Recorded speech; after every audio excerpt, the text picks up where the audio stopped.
Sinais de uma igreja viva. Nós tivemos então durante 4 encontros, hoje nosso quinto, que será a quinta mensagem, o quinto sinal, que é a evangelização. O quinto sinal de uma igreja viva é evangelização. Nós então observamos em apenas um texto que se encontra em Atos dos Apóstolos, capítulo 2, do 42 ao 47. Então é um texto bastante conhecido, que muitas vezes é pregado nas igrejas, muitas vezes é usado como um incentivo ou um motivacional para que a igreja possa reviver os velhos tempos ou reativar os poderes da igreja. A igreja tem muitos poderes que muitas vezes fica em stand-by, em descanso, fica na prateleira, sem a gente acessá-lo. Mas é preciso e é necessário que nós coloquemos esses poderes em atividade, para que a nossa igreja, para que nós nos tornemos crentes vivos, até porque a igreja viva, ela é composta por crentes vivos.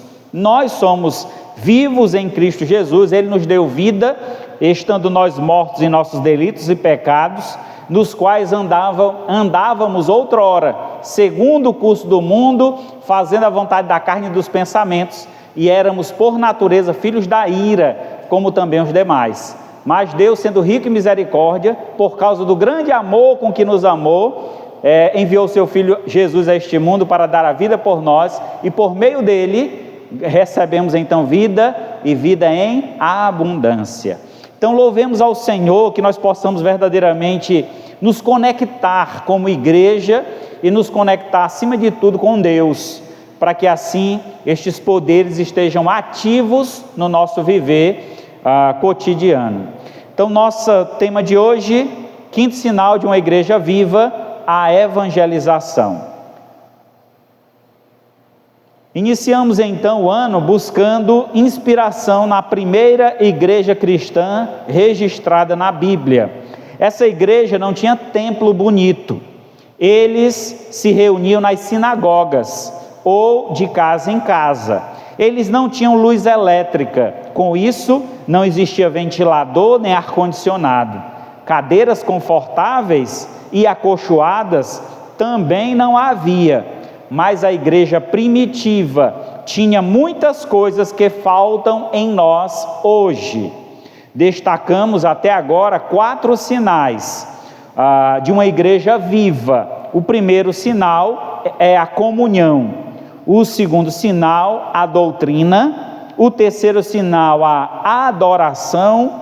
O quarto sinal, a oração. E por fim, o quinto e último, a evangelização. Inspirados então nessa igreja viva, vejamos o último sinal, a evangelização, e como eles foram encorajados a praticá-lo. Como a igreja primitiva, a primeira igreja cristã do mundo, ela então foi encorajada a praticar estes sinais e deixar o exemplo para nós. Abra sua Bíblia em Atos dos Apóstolos, capítulo 2, verso do 42 ao 47, então o texto que nós já lemos durante todo o ano, durante todas essas mensagens, foram 5 com essa, mas vamos ler novamente, que é para gravar no coração. Atos dos Apóstolos, capítulo 2, verso 42 ao 47. Como viviam os convertidos? E perseveravam na doutrina dos apóstolos e na comunhão, no partir do pão e nas orações. Em cada alma havia temor, e muitos prodígios e sinais eram feitos por intermédio dos apóstolos. Todos os que criam estavam juntos e tinham tudo em comum. Vendiam as suas propriedades e bens, distribuindo o produto entre todos à medida que alguém tinha necessidade. Diariamente perseveravam unânimes no templo, partiam o pão de casa em casa e tomavam as suas refeições com alegria e singeleza de coração, louvando a Deus e contando com a simpatia de todo o povo. Enquanto isso, o Senhor acrescentava dia a dia os que iam sendo salvos. Oremos. Maravilhoso Deus, Pai de infinita bondade, louvado seja o Teu nome, e mais uma vez aqui reunido em Tua casa, Senhor, estamos para aprender mais de Ti, sermos desafiados pela Tua palavra a sermos pessoas melhores, a contribuirmos mais com a Tua obra, não só no aspecto financeiro, como muitos pensam, mas muito mais do que isso, possamos contribuir com a nossa vida, possamos contribuir com os nossos dons, possamos contribuir com a mão de obra que a igreja tanto necessita. Ó Pai querido, vem abençoar a cada irmão aqui presente. Te peço também, Senhor, que esta mensagem alcance os corações mais longínquos e assim, por meio desta mensagem, eles possam se achegar a Ti em arrependimento e fé e terem suas vidas consagradas ao Senhor. Assim nós Te louvamos, Te agradecemos e pedimos, em nome do Teu Filho amado Jesus, que vive e reina para todos sempre. Amém. Muito bem. Então, no contexto geral, essa igreja, Jesus Cristo havia ressuscitado, já havia passado 40 dias com os discípulos posterior à sua ressurreição, e já havia assunto ao céu, já havia subido aos céus. Agora, a igreja deveria dar prosseguimento ao ministério ou à obra que Jesus iniciou, essa obra de proclamação do reino de Deus. A obra que Jesus veio fazer aqui na terra, além de ser uma obra de salvação, também veio ser uma obra de anúncio, uma obra de proclamação das palavras que Jesus pregou. Uma que se tornou muito forte era sobre arrependimento. Arrependei-vos e se chegai a Deus, e Ele então vos receberá. Jesus, Ele incentivava as pessoas a buscá-lo, e buscá-lo com a intenção de mudança, de transformação, arrependido dos seus pecados e falhas, e pedindo ao Senhor forças, discernimento, sabedoria, para que houvesse uma mudança, uma transformação perfeita. E essa mudança e transformação é onde nós alcançamos a estatura de Cristo. Isso quer dizer, o exemplo de Cristo, sermos cópias de Jesus, porque a palavra cristão, que muitas vezes é proclamada só da boca para fora, ela tem um sentido, que quer dizer parecido com Cristo. Então, alguém que se diz cristã, deve ser alguém que se pareça com Cristo, em suas palavras, em suas atitudes, em tudo que Ele é e em tudo que Ele faz. Não aparência física, no sentido de parecer com o rosto de Cristo, usar o cabelo que Jesus Cristo usava, usar a roupa que Jesus usava. Não é esse tipo de aparência, mas parecer com as suas atitudes e com a sua índole. Cristo, então, foi um homem perfeito, e como perfeito ele foi, deixou o exemplo para seguirmos os seus passos. Tomando como base, então, o texto de Atos 2, e outras passagens do livro de Atos, vejamos como a igreja viva evangelizava. Como era que essa igreja trabalhava esse ministério da evangelização, essa missão que foi dada a eles e que recai sobre nós hoje. Como igreja de Cristo, nós ainda temos essa missão ativa e deve ser colocada em prática ainda hoje. Então, primeiramente, uma igreja viva evangeliza por temor a Deus. O primeiro verso aí do capítulo 2 de Atos, o verso 43, diz assim: em cada alma havia temor, e muitos prodígios e sinais eram feitos por meio dos apóstolos. O temor que fala aí no texto é o respeito que havia daqueles irmãos, o respeito com Deus, o respeito com a missão que Deus colocou em suas mãos. Veja bem, irmãos, que respeitar a Deus é algo que tem se tornado raro nos dias atuais. As pessoas têm brincado muito com as coisas de Deus, brincado muito com as coisas santas, tirado então, a gente tem alguns humoristas que fazem maior questão de fazer chacota com histórias bíblicas, brincadeiras sem graça, enquanto nós deveríamos usar dessas histórias, desses momentos, para levar inspiração, para levar motivação e esperança àqueles que estão perdidos no mundo. Então a igreja primitiva, ela tinha então essa característica muito forte, que era a característica de temor a Deus. E vejamos então o que isso significa ou como era praticado. O temor a Deus que a igreja primitiva tinha era o conhecimento da ordem do Senhor de testemunhar por todo o mundo e o poder do Espírito Santo que estaria com eles para a execução dessa honrosa tarefa. Então, que tarefa era essa? A tarefa de se tornar uma testemunha de Cristo. Então, nós temos aqui no livro de Atos, as testemunhas. Aí volta um pouquinho lá para o capítulo 1 de Atos, do verso 3 a 9, e vejamos quem são essas testemunhas. Atos 1, do 3 ao 9. Depois de ter aparecido Jesus, se apresentou vivo aos seus apóstolos com muitas provas incontestáveis, aparecendo-lhes durante 40 dias e falando das coisas relacionadas com o reino de Deus. E comendo com eles, deu-lhes esta ordem. Veja bem, que ordem foi essa? Não se afastem de Jerusalém, mas esperem a promessa do Pai, a qual vocês ouviram de mim. Porque João, na verdade, batizou com água, mas vocês serão batizados com o Espírito Santo dentro de poucos dias. Então, os que estavam reunidos com Jesus lhe perguntaram: será este então o tempo em que o Senhor irá restaurar o Israel, ou o reino de Israel?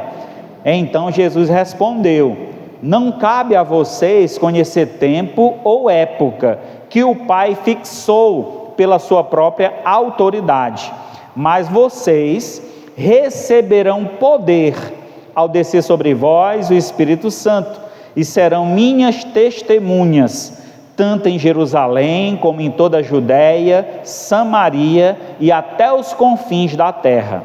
Depois de ter dito isso, Jesus foi levado às alturas, à vista deles, em uma nuvem, e uma nuvem o cobriu dos seus olhos. Muito bem, meus amados, aqui nós temos um momento de despedida de Jesus, e nesse exato momento, Jesus convoca aquele grupo que estava seguindo, aquele grupo mais próximo dele, que ouviu as suas mensagens, que presenciou muitos fatos sobrenaturais acontecendo, e exatamente aquelas pessoas foram convocadas a testemunhar. Aí a pergunta para nós hoje: que obra Cristo realizou na sua vida? Que mudanças ocorreram quando você teve o seu encontro com Deus, ou o seu encontro com Cristo? Certamente muitas mudanças ocorreram, e estas mudanças, elas nos servem de testemunho do que Cristo fez na nossa vida. Então, às vezes, a gente fica preocupado, ou com medo, ou com vergonha. O que é que eu vou falar para outra pessoa? Que eu sou um crente? Como assim? Apenas fale o que Cristo fez na sua vida, a mudança que Ele fez, a transformação que Ele está fazendo, até porque nós estamos em um processo de aperfeiçoamento. Às vezes até as coisas erradas que nós cometemos, e alguém chega para você e diz: e tu não é crente? Como é que tu está fazendo isso? Naquele exato momento agradeça: meu amado, muito obrigado por você me trazer essa correção. Realmente eu sou um crente no Senhor Jesus, eu sou um servo do Deus Altíssimo, eu não deveria estar cometendo isso, então me perdoe, muito obrigado pela ajuda, você falou pela boca de um anjo. E agradeça aquela pessoa, porque ela está sendo usada por Deus para te corrigir, e Deus faz isso, e faz de várias formas. Para quê? Para que nós andemos em conformidade com a sua palavra, para que a nossa vida, as palavras que sair da nossa boca, sejam para a glória de Deus, seja para que outras pessoas, ao ouvirem o que nós temos a falar, possam glorificar a Deus pela nossa vida e por aquilo que nós proclamamos. Então, ser uma testemunha nada mais é do que reconhecer o temor de Deus, reconhecer que eu sou servo do Deus Altíssimo e Ele deixou para mim uma missão, um propósito. Eu penso assim, sabe? Imagina, a gente ficaria extremamente lisonjeado, orgulhoso, se um político desses aí batesse na sua porta: ô irmão, Adailton, sou eu mesmo, o Lula, o teu presidente, eu vim aqui hoje para dizer para você que você aqui no Aracati é o meu representante. Já pensou a honra disso? A gente às vezes, irmão, cria-se uma perspectiva de honra de outro homem. Porque esse aí é amigo de fulano de tal, homem poderoso. Irmãos, nós temos algo mais poderoso do que todos os homens. Nós somos filhos do Deus Altíssimo. Quantas coisas boas o nosso Pai tem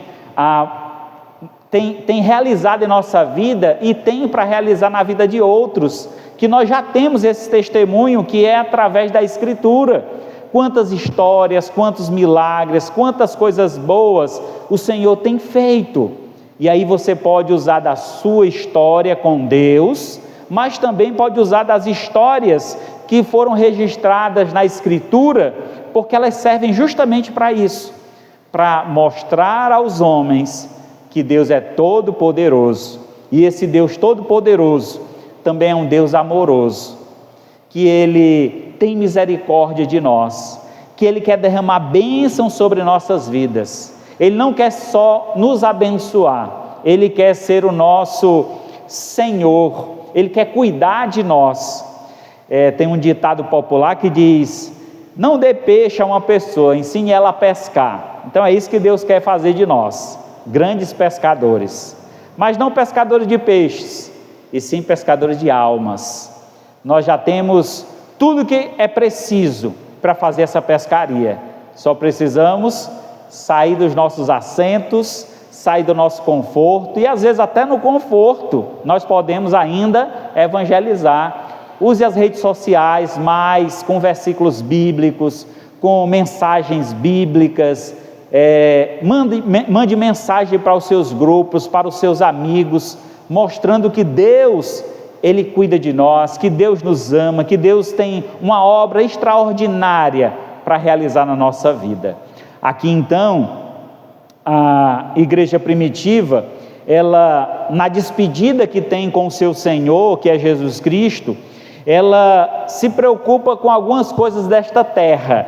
Quando Jesus disse que, aqui no verso 4, não se afastem de Jerusalém, mas esperem a promessa do Pai, a qual vocês ouviram de mim, porque João na verdade batizou com água, mas vocês serão batizados com o Espírito Santo dentro de poucos dias. Na perspectiva dos judeus, eles tinham um pensamento e uma esperança de um Messias que viria como um guerreiro, queria derrotar Roma e instituir um reino, o reino de Davi, voltar ao reino de Davi, sendo ele o rei de Israel. Só que o reino de Deus é muito maior do que apenas um reino em Israel. Deus, Ele quer reinar em nossa vida, em nosso coração, e Ele pode reinar hoje, na sua vida. Tire o eu do trono do seu coração e coloque Deus no trono. Quem deve estar dominando, controlando, nos guiando, é o próprio Deus. Ele sabe o que é melhor para nós, e aí as pessoas precisam saber disso. E você que já tem vivido isto, você que já tem entregue a sua vida a Jesus e permitido que Ele reine em seu coração, é necessário agora que você leve este reino a outros corações, proclamando esta verdade àqueles que ainda não conhecem. Aí então Jesus diz que o que Ele está falando sobre a vinda do Espírito Santo não seria ainda o reino propriamente dito, até porque este reino será um reino milenar. Mas ele fala aqui então de um poder que viria sobre os discípulos de Cristo, e esse poder traria autoridade. Diz então no verso 8: mas vocês receberão poder. E esse poder viria através de quê? Ao descer sobre vocês o Espírito Santo. Aí vem esse questionamento: pastor, onde e quando que o Espírito vem à nossa vida? É no ato da conversão, no momento que você reconhece Jesus como o único e suficiente Salvador da sua vida. Naquele período, naquele momento, era um momento de transição. Jesus estava partindo e enviaria o Consolador, que é o Espírito Santo, que é o selo da promessa.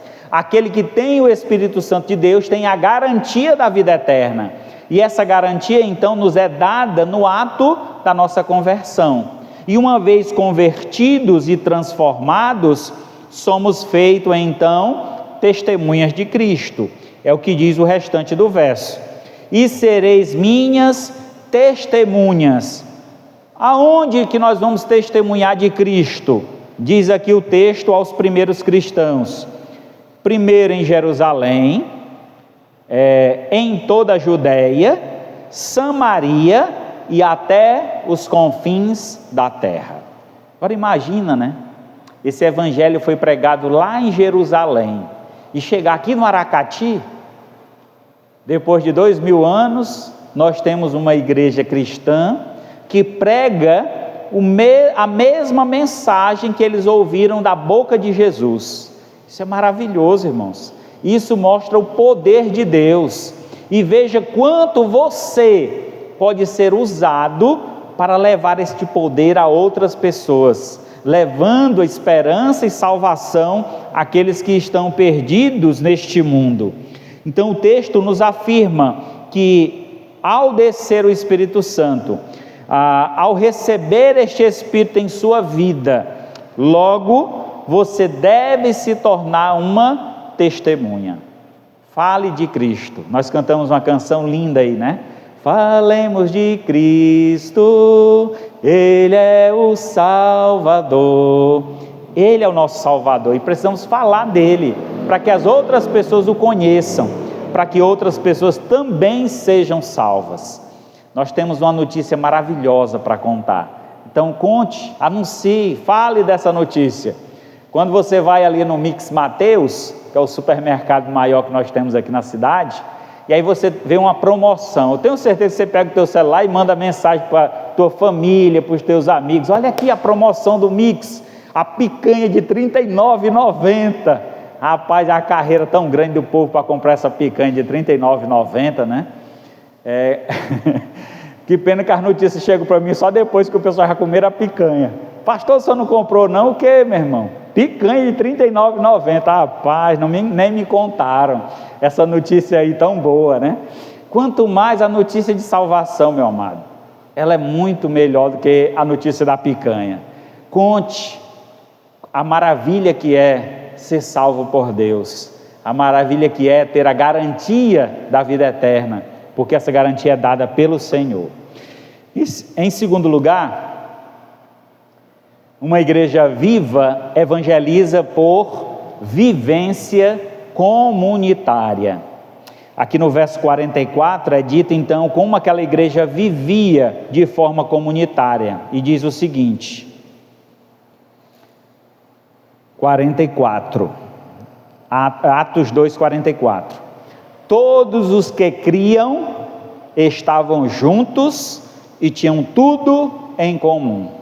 A vida comunitária, estar junto, viver e compartilhar dos momentos bons e também dos momentos difíceis. É muito triste, sabe? Eu lamento muito essa questão quando acontece em nosso meio, de uma pessoa sair do nosso meio porque não se encaixou. Não, eu não senti ali harmonia na igreja, eu entro, saio, ninguém fala comigo. Espero que isso não aconteça aqui, mas entende-se que pode ocorrer, porque depende, irmãos, não só da recepção, mas da sua interação com aqueles que já estão na igreja. É importante os que estão receberem bem os que estão chegando, e os que estão chegando abraçar aqueles que já estão, para que ele encontre apoio, encontre amigos, possa formar uma família. Somos aqui uma comunidade, e é extremamente importante viver de forma comunitária, entendendo que cada um necessita e como eu posso ajudar com os meus dons, com o meu talento, com aquilo que Deus tem me capacitado.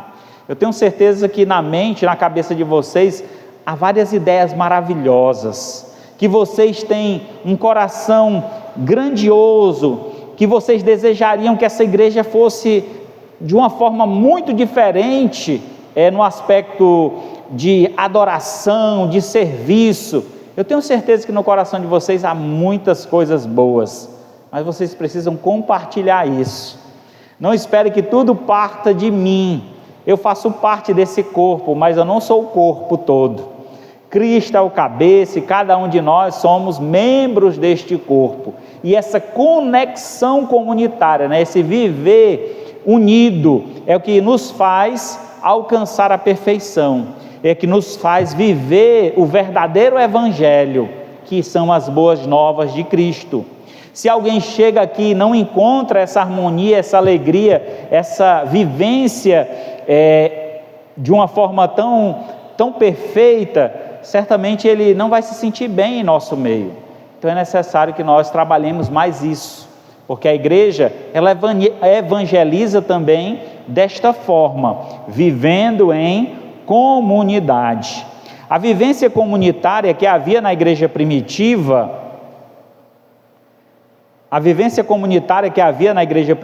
fazia com que os novos convertidos se sentissem acolhidos em meio a uma sociedade extremamente preconceituosa e seletiva. Aqueles que estavam fora da comunidade sentiam-se atraídos pelo amor fraternal que exalava da igreja. É interessante isso, quando o povo lá fora consegue enxergar em nós uma característica positiva, boa. Rapaz, eu não sou crente não, mas se eu fosse, eu seria dessa igreja aqui. Eu não sei se você já ouviu uma expressão como essa. Eu lembro de uma ocasião, evangelizando, e um senhor disse isso para mim, disse assim: irmão, eu já fui em várias igrejas, mas encontrei muitas coisas erradas. E aí, eu confesso a você que eu me desliguei completamente de igreja. Eu agora busco uma conexão pessoal com Deus. Eu não vou mais à igreja nenhuma. E aí a gente teve uma conversa muito boa, esclareci muitas coisas para ele. Aí no término dessa conversa ele disse: irmão, agora eu já sei, eu quero ir para a sua igreja. Esse, meu amigo, talvez a gente nunca mais vá se encontrar nesta vida. A gente estava hospitalizado. Talvez nunca mais a gente vá se encontrar nesta vida. Mas uma certeza eu tenho: se você receber Jesus como único e suficiente Salvador e viver para a glória deste Deus, nós vamos morar a eternidade lá no céu. E a primeira pessoa, quando eu chegar lá, que eu vou procurar é você, para te dar um abraço bem forte. E ele então me abraçou com alegria, as lágrimas escorrendo no rosto, e disse: irmão, pois está feito o nosso compromisso. Amarramos lá as mãos um no outro, apertamos a mão do outro e fizemos um acordo, que um dia nos encontraremos no céu para a glória de Deus, e ali podermos viver a eternidade junto do Senhor. E a gente precisa de pessoas assim. Nós precisamos levar as pessoas a desejar estar na presença de Deus. Eu disse que não tinha condições da gente congregar na mesma igreja, porque ele morava num bairro muito distante do que eu morava, em Fortaleza. Então eu disse: olha, não tem condições de você vir do seu bairro para onde eu moro, é muito distante. Então procura uma igreja mais próxima, e aí adore ao Senhor, olhe só para Cristo, sirva a Deus. Às vezes você vai encontrar coisas que você não concorda em igreja, isso é natural, você encontra na sua casa. Quantas vezes na sua casa você já achou coisas que você não concordava? Nem por isso você deixou de voltar para a sua casa todos os dias depois do trabalho. Então, nós precisamos aprender a viver também com as diferenças. Isso faz parte da comunidade ou da vida comunitária. Lá em Atos capítulo 4, nos fala então sobre a vida comunitária como boas influências. Então, que para que a gente possa alcançar outras pessoas com o poder da palavra, é necessário então vivermos uma vida comunitária de forma a influenciar outras pessoas. Atos 4, 32 a 35. Vocês estão sentindo um cheiro de fumaça? Presta atenção a isso, não é algum ventilador, alguma coisa? Foi. Mas é muito forte, não? Cheiro de borracha queimada, alguma coisa. Não, né? Tudo bem, então o irmão já viu na rua que tinha um incêndio e o bombeiro já passou para apagar. Vamos continuando aqui. Atos 4, 32 a 35. Atos 4, 32 a 35. A comunidade cristã. Da multidão dos que creram, era o coração e a alma. Ninguém considerava exclusivamente sua nenhuma das coisas que possuía. Tudo, porém, lhes era comum.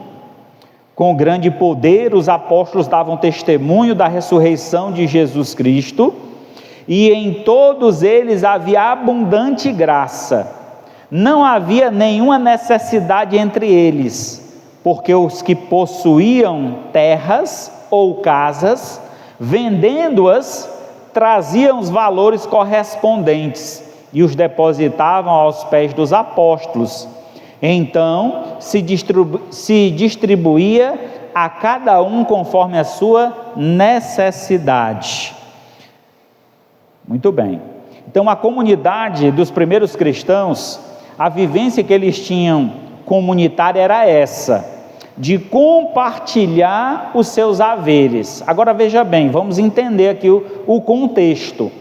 No início do cristianismo, lembra que a grande maioria das pessoas eram judeus, e o judeu tinha a sua religião, a religião judaica.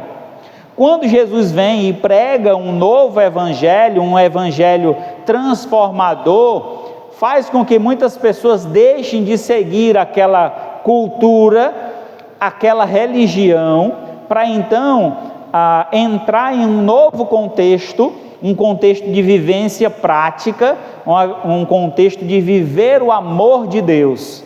E com isso, meus amados irmãos, fazia com que algumas dessas pessoas que tomavam a decisão lá de Cristo, a serem expulsas do trabalho, expulsas de casa, e aí muitos ficavam passando necessidades. Aqueles que se convertiam, que já eram abastardos, que já tinham condições financeiras, que tinham fazendas, que tinham propriedades, que tinham recursos financeiros, estas pessoas então acabavam que vendendo algumas de suas propriedades para que pudesse distribuir recursos com aqueles que estavam chegando e poder estas pessoas terem recursos básicos para o seu sustento. Então seria uma ajuda assistencial, a priori alimento, porque é uma necessidade básica e imediata, e em segundo lugar seria que abrir uma oportunidade de emprego, uma indicação para alguém da família. Então seria assim que um estava sempre ajudando o outro. Então viver em comunidade é isso, é estar atento à necessidade de cada um e poder de alguma forma contribuir para que aquela necessidade seja sanada, pelo menos o básico. E aí no prosseguimento desse processo vai se estendendo esta graça, este favor. O texto diz aqui, muito interessante, que aqueles irmãos, havia entre eles muita graça. E o que é graça? Favor imerecido. Eles davam aquilo que eles tinham, pensando em fazer o bem para aqueles que tinham necessidade. Isso é maravilhoso, irmãos, isso é bonito demais de ver, e certamente é muito bonito de praticar. A Bíblia diz que é muito melhor dar do que receber. Eu não sei se você já passou algum tipo de necessidade, mas ter que pedir algo a alguém, às vezes é vergonhoso. Às vezes até um pai, uma mãe, você ter que pedir um dinheiro emprestado porque não deu para pagar todas as contas do mês, ou pai, me arranja aí R$500 ou R$1.000 para eu finalizar minhas contas, no próximo mês eu cubro, ou a gente divide aí. E às vezes a gente, para pedir algo assim a alguém, até da família da gente, a gente tem vergonha, quanto mais com pessoas que não são do nosso sangue, da nossa família. Mas entendemos que a igreja, quando ela está unida, quando ela vive realmente a verdadeira essência comunitária, a vivência comunitária, ela vai se sentir alegre em poder compartilhar, tanto das necessidades, quanto dos suprimentos. Então se alegre quando você puder ajudar alguém, e se alegre também quando você passar necessidade, em saber que você tem uma igreja, e você tem irmãos que vão te ajudar. Eles não vão te desamparar, eles não vão virar as costas para você. Confie em Deus, confie na sua igreja, porque ela está aqui para isso, para trabalharmos juntos e cooperar uns com os outros. E fazendo isso, irmãos, nós seremos verdadeiras influências para o mundo, porque hoje em dia o que mais nós vemos aí no mundo são má influências. Pessoas em redes sociais, praticando ou falando algo, e na vida deles é totalmente diferente. Então nós precisamos verdadeiramente praticar aquilo que nós pregamos. Se pregamos sobre amor, se pregamos sobre respeito, precisamos viver este amor e precisamos respeitar uns aos outros. Esse é o papel da igreja e da nossa vida em comunidade. Em terceiro lugar, uma igreja viva evangeliza por meio da expressão de alegria. Quanta alegria você tem demonstrado em servir a Deus.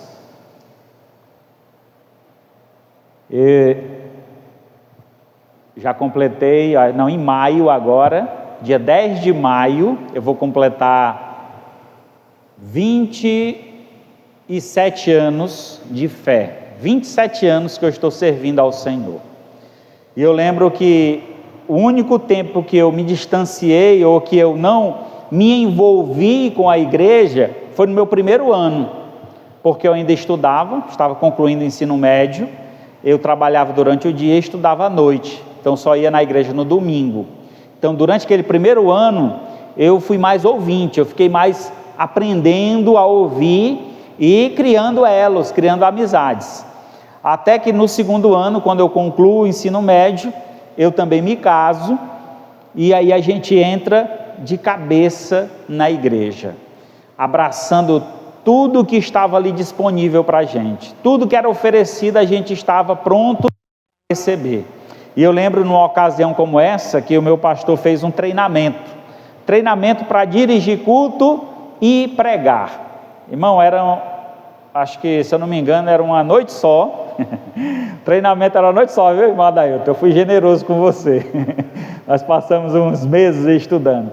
Então foi uma noite só. Ele disse: olha, vocês vão fazer assim, assim, assim, é assim que faz uma pregação, faça aí agora vocês, ok, pronto. Próximo final de semana o Sibério começa. Rapaz, eu estou pronto, está pronto, pode vir na próxima semana, na quarta-feira é você que vai pregar. Irmão, eu lembro que aquela foi uma experiência inesquecível, né? Como eu já disse algumas vezes aqui, de estar aqui à frente, o joelho batia um no outro assim, de nervoso, tremendo, mas tentei segurar aquela onda e levar aquela situação da melhor forma possível. Eu lembro quando eu terminei aquela mensagem, que ainda tenho gravada na minha cabeça, são as desculpas que as pessoas dão para não vir à igreja. Foi a primeira mensagem que eu preguei. E aí eu lembro que quando eu desci, uma irmã veio agradecer e disse: ô meu irmão, foi muito boa a sua mensagem. E só Deus sabe, nem eu me lembro mais o que foi que eu acabei de pregar naquela hora, né?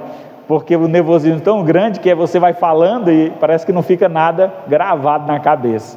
Mas depois revisando, aquilo ficou gravado até hoje no meu coração e na minha mente.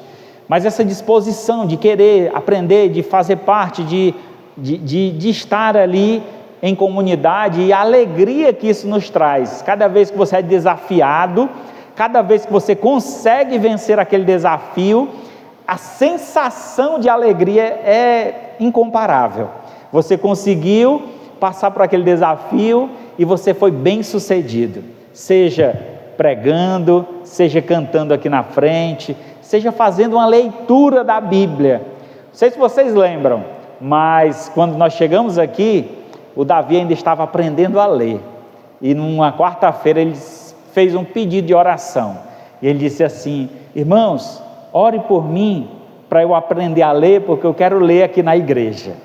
E graças a Deus, nas quartas-feiras ele já tem dirigido o culto, e daqui a uns dias, quem sabe ele já está aqui também, dirigindo aqui na frente. Ele ainda é muito jovem, né? Só com 14 anos, mas vai chegar a hora certa dele assumir também esse momento aqui na frente. E cada um de nós devemos nos desafiar: pastor, me ensine, eu quero aprender isso, eu quero fazer coisas novas. Isso, irmãos, gera muita alegria entre nós, e essa expressão de alegria de estar servindo, de ser útil na casa de Deus, motiva os irmãos, como também atrai outras pessoas. Você sair de casa com um sorriso no rosto, com alegria, vamos para a igreja, motivando outras pessoas, porque lá é um lugar maravilhoso, lá eu aprendo mais de Deus, e essa alegria, ela é contagiante. Outras pessoas também vão sentir esse desejo de estar na casa do Senhor. A expressão então de alegria que se via na igreja primitiva era o reconhecimento de fazer parte do povo de Deus e serem reconhecidos por isso. Então a maior alegria de um crente é ser reconhecido como tal. Você é crente, não é? E você dizer: graças a Deus, louvado seja o nome do Senhor. Cada vez que você for reconhecido como um cristão, você deve dar glórias e graças ao Senhor, porque hoje em dia tem sido raro e difícil o reconhecimento de um cristão. Às vezes o cristão: não, eu sou crente, a pessoa fica duvidando: tu é crente? Com essa roupa aí? Tu é crente com esse teu jeito? Porque as pessoas têm fugido muito de uma característica mais voltada para uma pureza, para uma verdade. Vive mais um evangelho, digamos assim, light, um evangelho que pode tudo, e aí isso às vezes afasta o testemunho. Isso não funciona muito como algo que identifique essa pessoa com Cristo. E nosso testemunho, a nossa vida, a nossa vivência, essa expressão de alegria, ela vai servir justamente para nos identificar com Cristo. E falando de identificação, me vem logo à mente um período da minha vida, onde eu trabalhei como montador de móveis. Já contei isso aqui algumas vezes, mas é sempre bom trazer à tona essa história. Eu ia montar móveis junto com um rapaz, e esse rapaz que montava junto comigo, ele não gostava muito de crianças, e até porque é um trabalho perigoso, a gente vai levantar madeiras pesadas, e ele não queria que caísse em cima de uma criança, ou a criança mesmo atrapalhasse o serviço dele. Mas criança é curiosa, a gente tinha que arranjar um jeito de segurar as crianças, que às vezes em casa os pais não têm esse controle, não controla a criança no momento de montar um móvel. E aí eu chamava as crianças para perto de mim e dizia: ei, tu quer me ajudar? Eu posso? Pode, vem cá. Abri o saco de prego e parafuso. Psh, vamos separar aqui, ó, os pequenininhos para cá, os grandes para cá, essa madeirinha para cá, juntar os moinhos. E aí eles ficavam lá me ajudando, enquanto eu estava montando as gavetas, o outro estava montando a estrutura do guarda-roupa, e a gente em uma hora montava um guarda-roupa, às vezes até menos do que isso, e a gente batia o recorde, eu e ele trabalhando juntos, nessa divisão de tarefas, a gente chegava a montar 12 guarda-roupa num dia, irmão. Isso saindo de um bairro para outro em Fortaleza, 12 guarda-roupa, a gente batia o recorde. Agora quando chegava à tarde, a coluna estava que não aguentava mais, né? Mas o que era interessante, porque muitas vezes quando eu fazia isso, os pais observavam, aí olhavam para mim e disse: moço, eu posso te fazer uma pergunta? Eu disse: pode. Você é crente, não é? Eu disse: por que você está perguntando isso? Você tem um jeito diferente, você é diferente daquele outro ali, ó. Eu disse: sou, graças a Deus, sou crente. Só podia ser, pelo seu jeito, cuidando com essa criança aí, que esse menino nem eu aguento. Não, mas tem que ter jeito com criança. Eu sempre gostei de criança e lidar com criança é muito bom. Tem que saber, né? Tem que saber. Tem que interagir com elas da forma correta. Mas vamos lá, nos identificar. Como é que essa igreja se identificava? Como as pessoas reconheciam os crentes daquela época? Atos 5, 34 ao 42. Atos 5, 34 ao 42. Mas levantando-se no sinédrio um fariseu chamado Gamaliel, mestre da lei, respeitado por todo o povo, mandou que os apóstolos fossem levados para fora por um momento. Então disse ao sinédrio: israelitas, tenham cuidado com o que vão fazer a estes homens, porque algum tempo atrás se levantou Teudas, dizendo ser alguém muito importante, ao qual se juntaram cerca de 400 homens, mas ele foi morto e todos os que lhe obedeciam se dispersaram e foram reduzidos a nada. Depois desse levantou Judas, o galileu, nos dias do recenseamento, e levou muitos consigo. Também foi morto e todos os que lhe obedeciam foram dispersos. Nesse caso, de agora, digo a vocês, não façam nada contra esses homens, deixem que vão embora, porque se este plano ou esta obra vem de homens, será então destruído, mas se vem de Deus, vocês não poderão destruí-los, e correm o risco de estar lutando contra Deus. E os membros do sinédrio concordaram com Gamaliel. Então chamaram os apóstolos e os açoitaram, e ordenando-lhe que não falassem do nome de Jesus, os soltaram. E eles se retiraram do sinédrio muito alegres por terem sido considerados dignos de sofrer afronta por este nome, pelo nome de Jesus. E todos os dias no templo e de casa em casa não cessavam de ensinar e de pregar que Jesus é o Cristo. Já pensou, irmão? Se alegrar por levar uma chicotada? Eu não comecei nem a bater em vocês, rapaz. Se alegre, né? Ou vocês estão esperando levar uma chicotada para se alegrar? Então nossa alegria deve estar em ser reconhecido como servo de Deus. E estes irmãos se alegraram por isso, porque foram vistos como servos de Cristo. Gamaliel era um grande mestre, muito conhecido no tempo de Jesus. Não sei se vocês vão lembrar, mas uma certa ocasião, chegaram alguns religiosos questionando Jesus, se era lícito o homem deixar a mulher por qualquer motivo. Haviam dois mestres. Um dizia que podia deixar a mulher por qualquer motivo, se ela queimasse o arroz, podia dar carta de divórcio e dispensar. O outro dizia, não, só pode deixar a mulher se acontecer algo muito grave, por exemplo, uma traição, alguma coisa desse tipo. Então não deve deixar por qualquer motivo. E aí eles queriam que Jesus Cristo se posicionasse. De que lado Jesus Cristo estava desses dois mestres? E aí Jesus dá a posição dele, não vamos entrar no caso agora, mas só para trazer à memória quem era Gamaliel.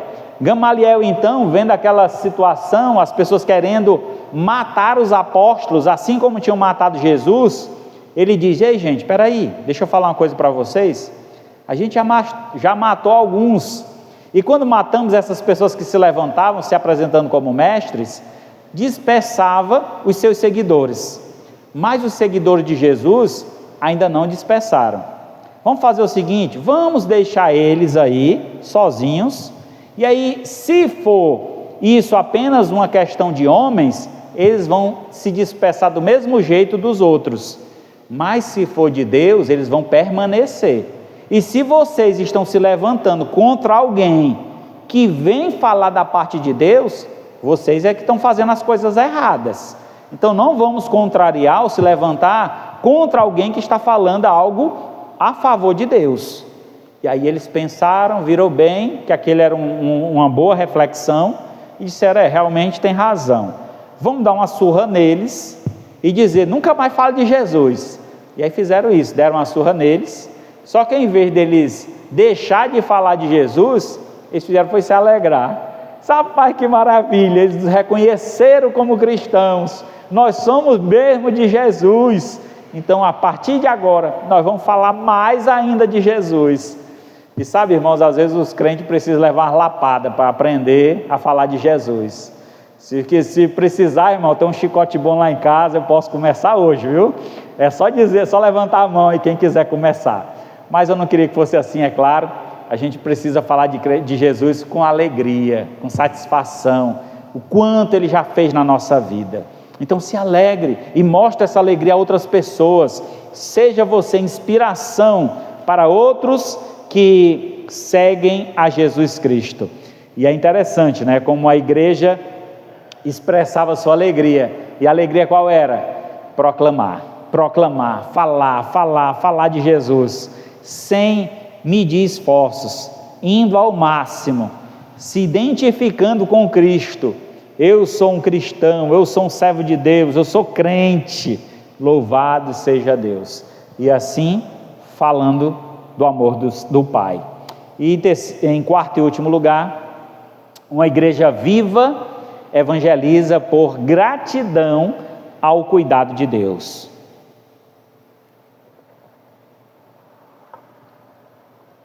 Verso 47 aqui de Atos capítulo 2, diz justamente isso, que aquela igreja reunida, havia uma extrema gratidão da parte deles.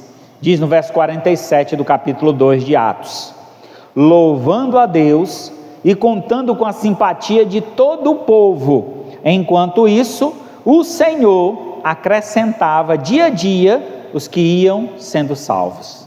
Irmãos, veja bem, o que aquele povo fazia para que houvesse salvação naquela igreja, ou houvesse salvação dos de fora para virem àquela igreja, era louvar a Deus.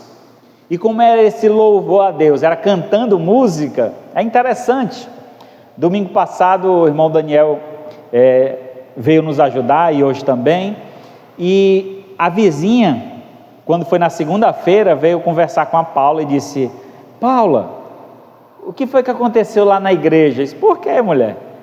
Estava tão bonito o louvor, eu ouvi daqui, lá da lanchonete ali de frente, né? Ela disse que estava tão bonito. Então ela ouviu a música sendo tocada e tocou o coração dela as canções. Então a alegria, irmãos, ela é contagiante. Quando a gente adora ao Senhor, quando a gente louva ao Senhor de todo o nosso coração, com satisfação, outras pessoas são alcançadas. E é o que diz aqui o texto.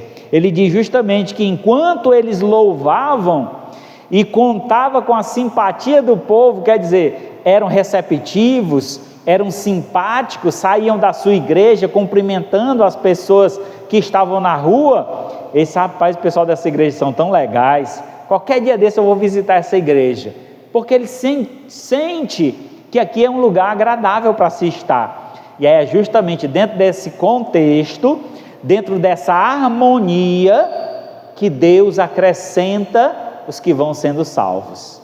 É Deus quem coloca em nosso meio aqueles que precisam ouvir da salvação. Então, se coloque diante de Deus com gratidão no seu coração, louvando a Deus pelo que Ele é e pelo que Ele já tem feito em sua vida, porque muito o Senhor ainda fará por ti, mas para isso você precisa ser grato desde já. Aquele que é fiel no pouco, sobre o muito, Deus colocará. Então expresse sua gratidão, demonstre o quanto o Senhor tem feito na sua vida. Reconheça a providência de Deus na sua vida. Então, a gratidão da igreja primitiva era contagiante e por isso levava muitas pessoas a se entregarem a Jesus em arrependimento e fé. Então, as providências de Cristo eram sinais dessa gratidão. O povo era grato pelas providências que Deus derramava em suas vidas. Atos 16, do 19 ao 34. Atos 16. Já estamos encerrando, só mais um instante. Atos 16, do 19 ao 34.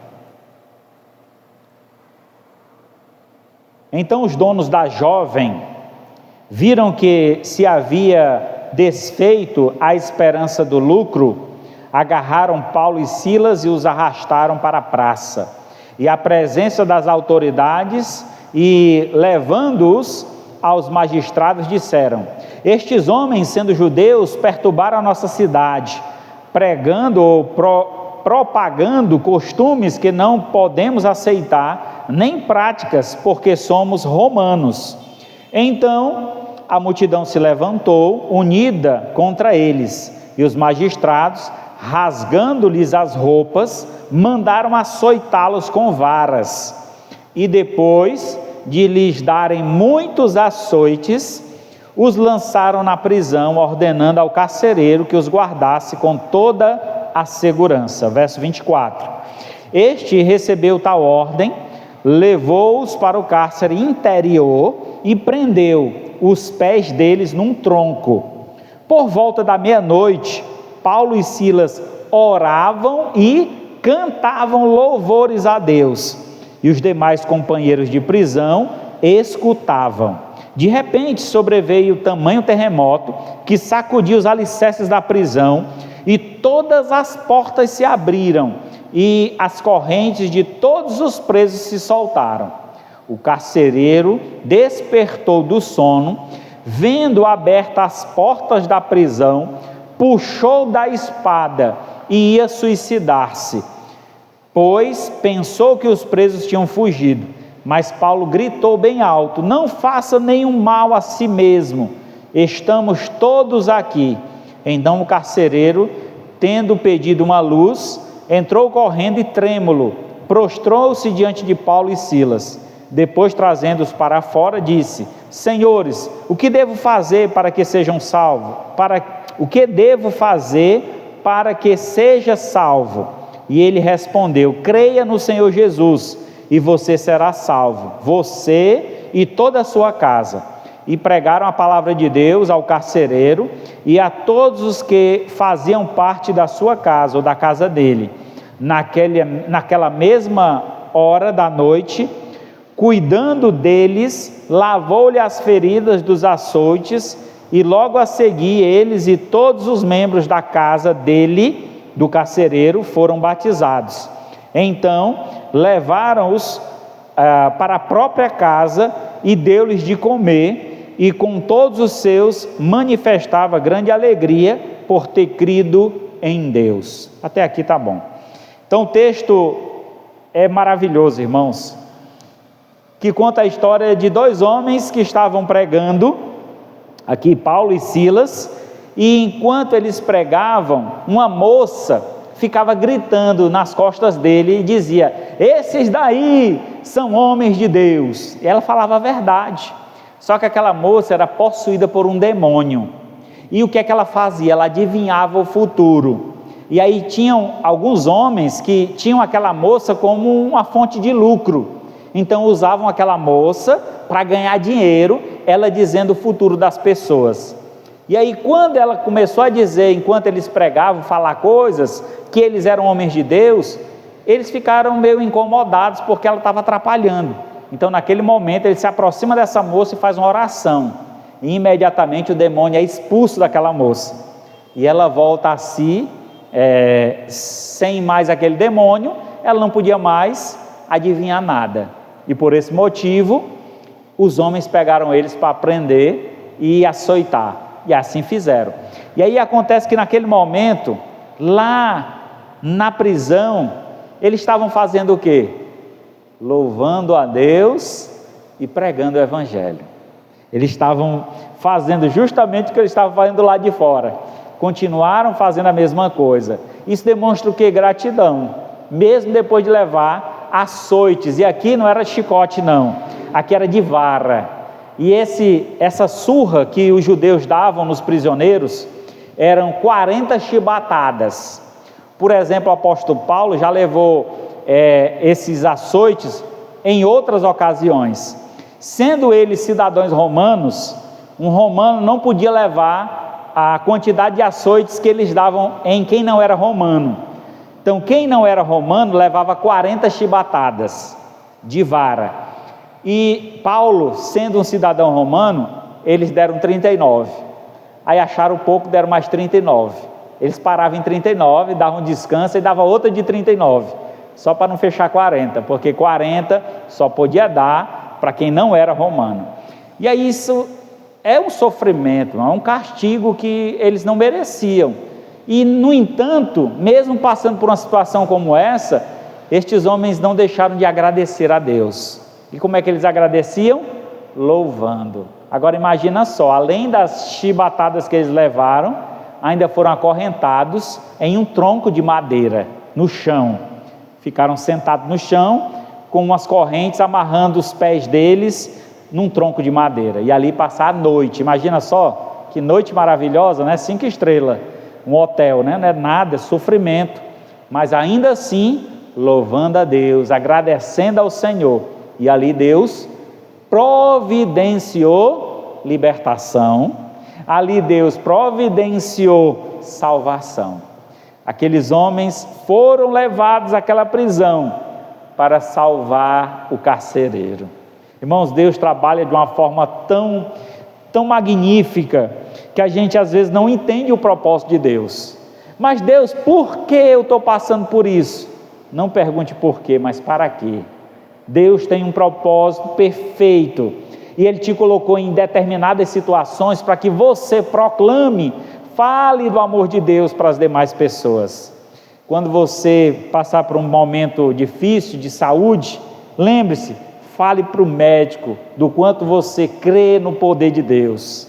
Fale para as enfermeiras, fale para o maqueiro, fale para as visitas que vieram naquele quarto, que você é um servo de Deus, que você adora ao Senhor, louve ao Senhor, leia a Bíblia em voz alta para que outras pessoas possam escutar. Então, não reclame, não faça com que as situações que Deus permitiu você passar, que ela se torne amargura no seu coração. Pelo contrário, que ela seja motivo de gratidão, porque foi isso que esses homens viveram, e porque eles creram e porque eles agradeceram ao Senhor, Deus foi generoso para com eles. Imagina só, depois que há ali um tremor, as portas são abertas, eles podiam sair correndo e fugir. No entanto, como é que ia fugir? Com o tronco amarrado nas pernas?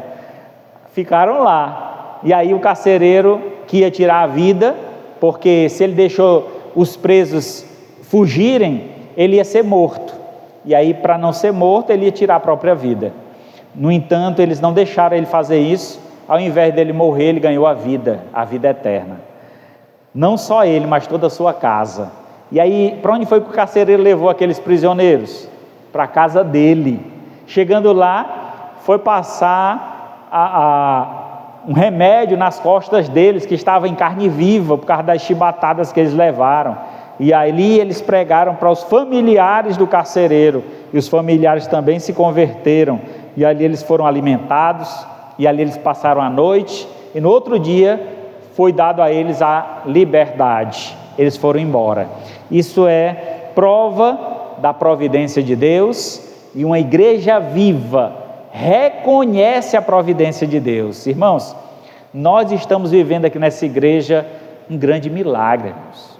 Nós só temos 8 membros nessa igreja aqui, Esses 8 membros estão mantendo essa igreja funcionando, pagando um salário do pastor, que graças a Deus nunca atrasou nem um dia, às vezes eu recebo adiantado, graças a Deus por isso. A gente paga todas as contas, não tem nenhuma conta em atraso, nenhuma conta devendo. Deus, irmão, está providenciando isso. Se não fosse Deus aqui conosco, eu não sei o que seria de nós. Então vale muito a pena crer em Deus, vale muito a pena ser grato ao Senhor, agradeça. Às vezes a gente reclama da nossa igreja, a nossa igreja é quente, a nossa igreja é isso, a nossa igreja não tem isso, não tem aquilo. Agradeça o que tem, o que Deus já tem dado a nós, e certamente se formos gratos no pouco que Deus já tem nos dado, Ele vai nos colocar em uma situação bem melhor. Mas a gente já tem que aprender essa lição, e essa lição é uma forma, é uma maneira de nós evangelizarmos também, para quando nós falarmos de Cristo para alguém, a pessoa diz: e aí mulher, lá na tua igreja tem muita gente? Ô mulher, a gente está passando por uma situação difícil, nossa igreja está com poucos membros, mas eu tenho certeza, se você for lá, você vai ouvir a palavra de Deus, o poder de Deus está naquele lugar, através da palavra que é pregada. Então não deixe de ir, vamos lá, vamos fazer número agora, vamos crescer juntos, e aí certamente vai ser maravilhoso compartilhar com outras pessoas do amor de Deus. Concluindo então, os primeiros cristãos compartilhavam a fé com paixão, vivendo exemplo de amor, justiça e comunidade. A missão não era apenas verbal, mas também prática, demonstrada no cotidiano. Essa abordagem transformadora atraiu muitos à fé, mostrando que a evangelização verdadeira nasce na vida em comunidade com Deus e com outros. Uma igreja viva espalha vida. É isso que nós precisamos fazer, irmãos, espalhar vida.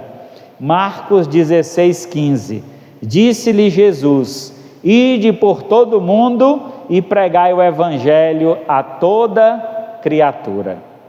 Evangelho, essa palavra significa boas novas, boa notícia. Nós temos uma boa notícia para dar, então não se cale diante do mundo que precisa ouvir dessa boa notícia. Fale do amor de Cristo.